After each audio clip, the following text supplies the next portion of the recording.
une fois que nous avons identifié une variété qui est résistante et des variétés qui sont sensibles, nous, en tant que physiologistes, nous essayons de voir mais quels sont les paramètres, les mécanismes physiologiques qui permettent à la variété qui est résistante d'être plus résistante que les autres dans les mêmes conditions. Donc on fait des études, par exemple, au niveau de la photosynthèse, au niveau de la conductance stomatique, au niveau de la nutrition minérale, on dose les ions, etc., pour voir. Bon, on ne rentrera pas dans tous ces détails-là, mais c'est important de le savoir. Nous avons fait la même chose sur 5 variétés de piments, et vous savez que quand on dit piment, nous avons 2 grandes catégories de piments. Okay. Il y a ce que nous appelons les piments ronds, c'est les batakin que vous connaissez, et nous avons les piments longs, donc pili, adologbo, que vous connaissez. Voilà. Donc nous avons travaillé sur 5 variétés, parmi lesquelles justement il y a les variétés de piments ronds et des variétés de piments longs. Et nos résultats nous ont permis donc d'identifier la variété batakin comme la variété la plus résistante.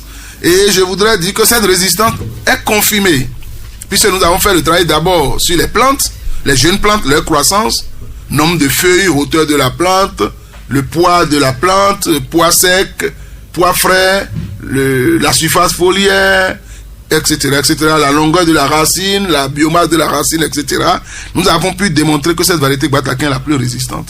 Mais nous avons continué l'étude jusqu'au niveau de la fructification de cette plante, la taille des fruits, le nombre de fruits, le poids des fruits, et la résistance que nous avons constatée au niveau de la croissance a été confirmée, parce que lorsque la teneur de sel devient très élevée, les autres variétés ne donnent pas du tout de fruits.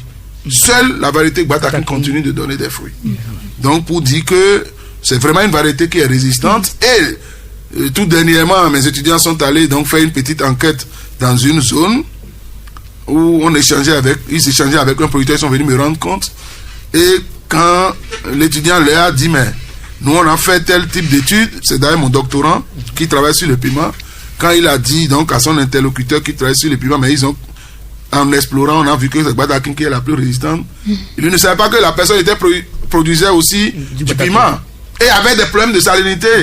Et il lui a dit effectivement que de toutes les variétés de piments qu'il a cultivées, il n'y a que batakin qu'il a pu récolter. Voilà. Donc c'est pour vous dire qu'il y a des faits réels qui confirment ce que nous faisons. Donc la variété batakin est particulièrement résistante, alors que les variétés adologbo, certains disent adologbo, donc c'est des piments longs. TPS aussi, ces piments longs sont les variétés qui sont les plus sensibles. Voilà. Donc comme sur la tomate, nous avons entrepris un travail pour explorer les mécanismes physiologiques qui sont impliqués dans la résistance. Donc, je ne vais pas rentrer dans les détails, mais on a déjà des résultats pour ça. Et j'avais dit tout à l'heure, dans mon propos liminaire, qu'on avait aussi abordé les questions de qualité nutritionnelle. C'est-à-dire que on a vu que l'effet du sel se traduit par la réduction de la taille des fruits, par réduction du nombre de feuilles, mais on a constaté aussi que la qualité nutritionnelle des fruits est affectée. Donc en fonction de la teneur en sel de l'eau, vous avez chez le piment par exemple la teneur en capsaïcine. C'est la molécule qui fait que le piment est piquant.